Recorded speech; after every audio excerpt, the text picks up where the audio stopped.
Wolfenstein 3D to bardzo ważna dla mnie gra. Historię o moim ojcu, który opowiadał, jak to się chodzi oczami, strzela do Niemców, opowiadałem już kilka razy i kto wie, ten wie.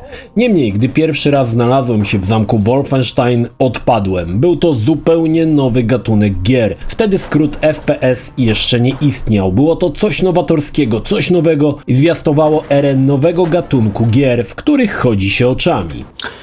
Cześć, ja nazywam się Krzysztof Energik-Micielski, a to recenzja spóźniona o całe lata gry Return to Castle Wolfenstein. Zapraszam. 9 lat minęło i ponownie zawitaliśmy do zamku Wolfenstein. 9 lat to wyjątkowo długi czas w grach wideo. To, jak bardzo technologia posunęła się do przodu, było aż przerażające. Śmieszne pikselowe ludki krzyczące Mein Leben zastąpiły w pełni trójwymiarowe modele niemiaszków, a proste jednopoziomowe lokacje o ścianach pod kątem 90 stopni, pięknie wymodelowane wielopoziomowe miejscówki. Tak widać, że przez 9 lat gry zrobiły gigantyczny krok do przodu. Wolf wyładniał, technologia dała nowe możliwości i cóż, już w 2001 roku, kiedy gra się pojawiła, mówiło się, że jest to niemal fotorealizm. BJ Blazkowicz znowu wpadł w tarapaty, został pojmany przez Niemców i osadzony w zamku Wolfenstein, w którym podobno mają miejsce dziwne eksperymenty. Biuro tajnych zadań postanawia jednak poczekać i nie wysyłać nikogo, licząc na to, że Blazkowicz wydostanie się z opresji i uda mu się z nimi skontaktować.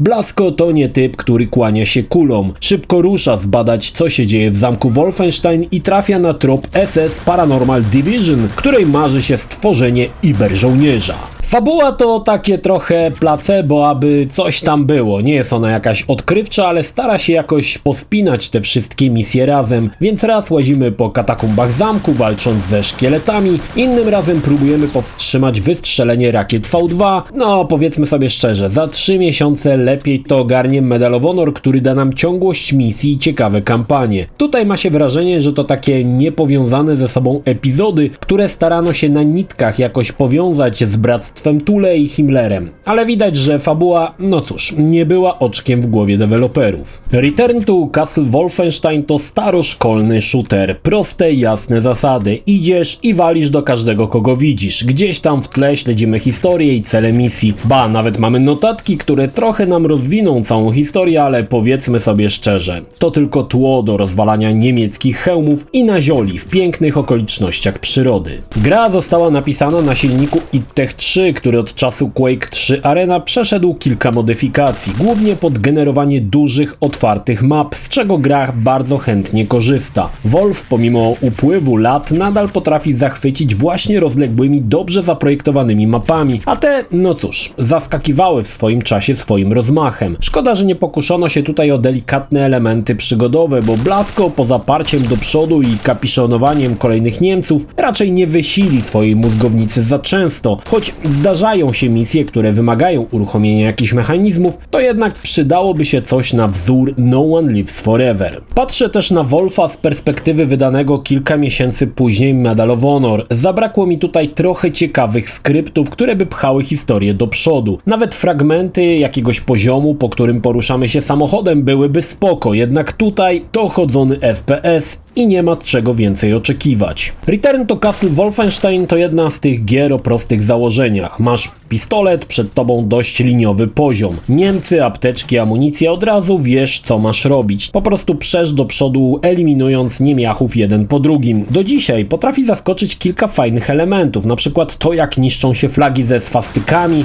Gra już ma reload, czyli przeładowywanie karabinów i pistoletów. Wiem, że dziwne, że o tym wspominam, ale na początku był taki czas, że broni się po prostu nie przeładowywało, no bo i po co. Moim największym problemem z powrotem do zamku Wolfenstein zawsze był moment, kiedy pojawiały się ibersoldaty. Do momentu, jak walczymy z klasycznymi naziolami, mamy posmak takiej dynamicznej, militarnej strzelanki. To uczucie jest super, ale jako, że to Wolf, muszą wejść jakieś mutanty, roboty i tutaj klimat zawsze mi siadał. Nie jest to złe, ale zaczynamy naprawdę z wysokiego pułapu, a potem gra leci w takie dość przypałowe klimaty.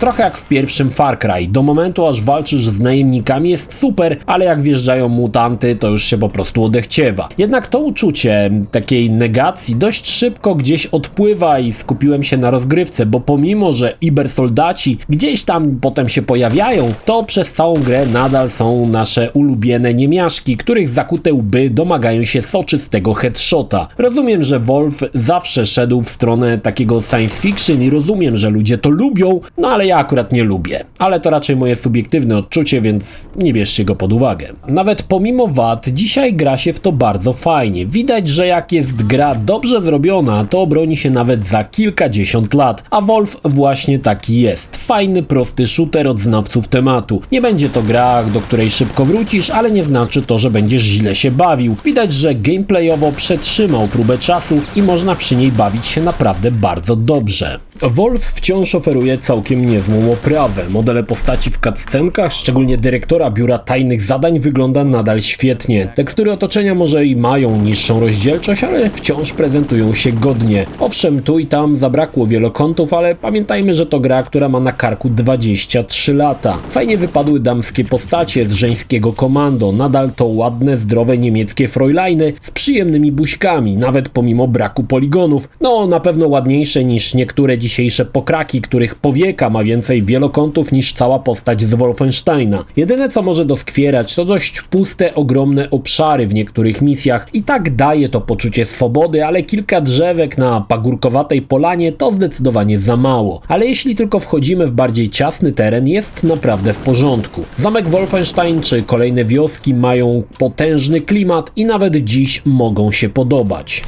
Jeżeli chodzi o pudełko, jakiś czas temu wypowiadałem się, że nie przepadam za polskimi big boxami, po części dlatego, że polskie big boxy były fajne tylko dlatego, że były polskie, że były polskie wydawnictwo i polski język z tyłu, natomiast bardzo często w porównaniu do tego, co dostawali nasi koledzy z Wielkiej Brytanii czy ze Stanów Zjednoczonych, bardzo często te polskie big boxy były po prostu biedne. Aczkolwiek szanuję to, że wiele gier, które już w Stanach pojawiły się na przykład w keepcase'ach, w Polsce pojawiały się jeszcze właśnie w edycjach big boxowych.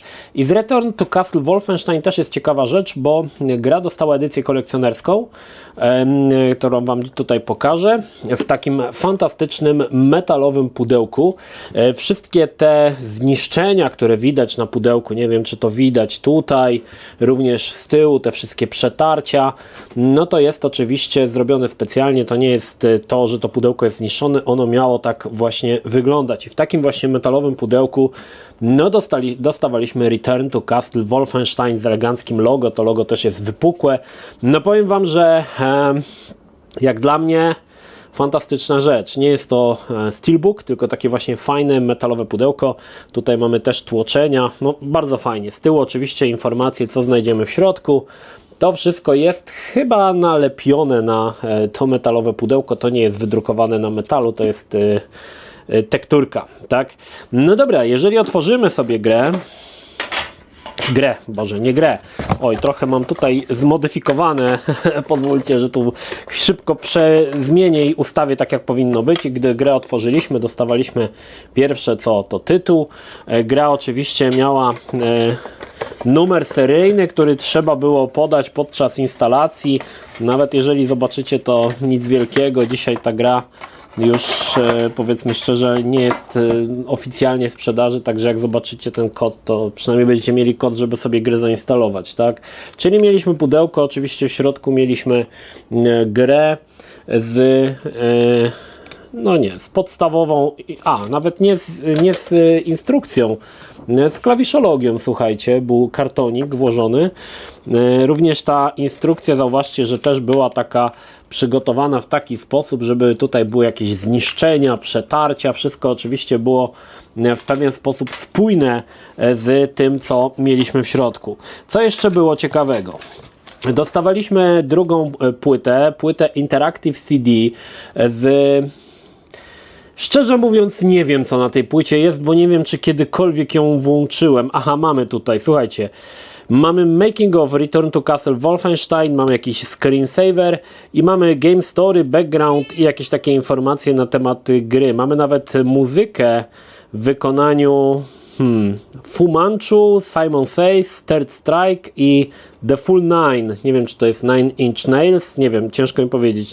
Chyba nigdy tego nie odpalałem, słuchajcie, tej płyty, szczerze mówiąc. Może kiedyś faktycznie powinienem zobaczyć, co na niej jest. Natomiast no, mamy taką właśnie płytkę z dodatkami. Dalej mamy, słuchajcie, manual, również bardzo fajnie przygotowany w formie takiego kajetu, takiego starego niemieckiego jakiegoś notatnika.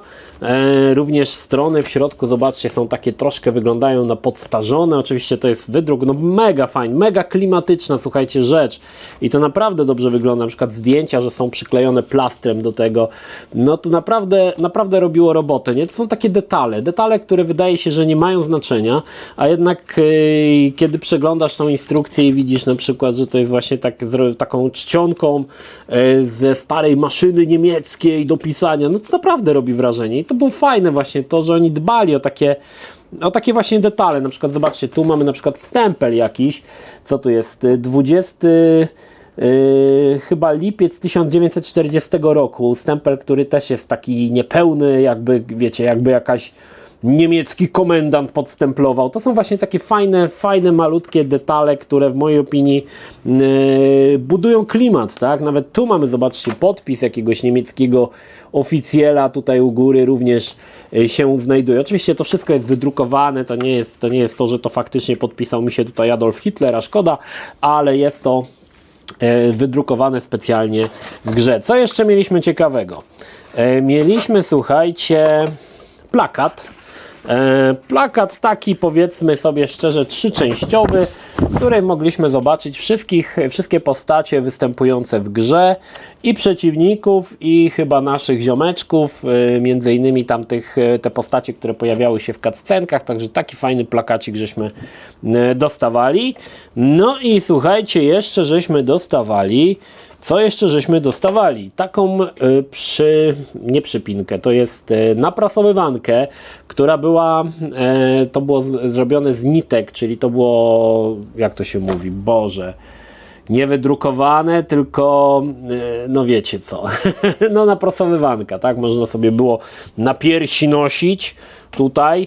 Myślę, że jakbyś miała taką przypinkę, to jakbyś poszedł do Młodzieży Wszechpolskiej, to byś był tam admirałem albo od razu generałem. Także taką właśnie jeszcze naprasowywankę w zestawie można było znaleźć. Czy jeszcze coś było? No nie, niestety to wszystko, co było w pudełku. Zestaw może nie był jakoś specjalnie rozbudowany, ale przede wszystkim wygrywała ta fantastyczna pucha, w której całą grę zamieszczono. No a cała reszta to była troszkę, można powiedzieć, dodatkiem. Aczkolwiek szanuję niesamowite przywiązanie do detali, nawet w formie tutaj tego manuala, który jest naprawdę przygotowany fantastycznie. No i cóż, i tak to mniej więcej wyglądało, jeżeli chodzi o edycję kolekcjonerską Return to Castle Wolfenstein, która pojawiła się tak naprawdę tylko i wyłącznie w Stanach Zjednoczonych. Łatwo dziś krytykować grę, która ma na karku 23 lata, ale elementy, które mi się nie podobały dzisiaj, nie podobały mi się też wtedy. Pamiętajmy, że rynek FPS-ów był bardzo dynamiczny, każda kolejna gra oferowała coś nowego i łatwo było zostać w tyle. Nie mówię absolutnie, że Return to Castle Wolfenstein to gra zacofana, absolutnie nie. Robili to mistrzowie w swoim fachu i to widać, ale czasy klasycznych, prostych shooterów powoli mijały. Rodziły się bardziej złożone gry jak No One Lives Forever czy tytuły stawiające na spójną fabułę lub kampanię jak Medal of Honor. Wolf szedł swoim torem strzelanki, po prostu, i ta prostota dzisiaj po latach wydaje mi się nawet zaletą, bo granie w Wolfa tak dzisiaj jak i 23 lata temu jest niezwykle przyjemne. To domena gier wybitnych, które się po prostu nie starzeją gameplayowo. Return to Castle Wolfenstein zdecydowanie się do nich zalicza i polecam dzisiaj każdemu jeszcze raz ją odpalić i zobaczyć, że nadal jest fajnie. Polecam. Jeśli film Ci się podobał, zachęcam do subskrypcji lub wsparcia mojego kanału na portalu patronite.pl. Film o podobnej tematyce znajdziesz tutaj, natomiast z drugiej strony znajdziesz film wygenerowany przez platformę YouTube. Zachęcam również do odwiedzenia moich social mediów, grupy Energikowcy na Facebooku oraz serwera Discord. Linki jak zwykle w opisie.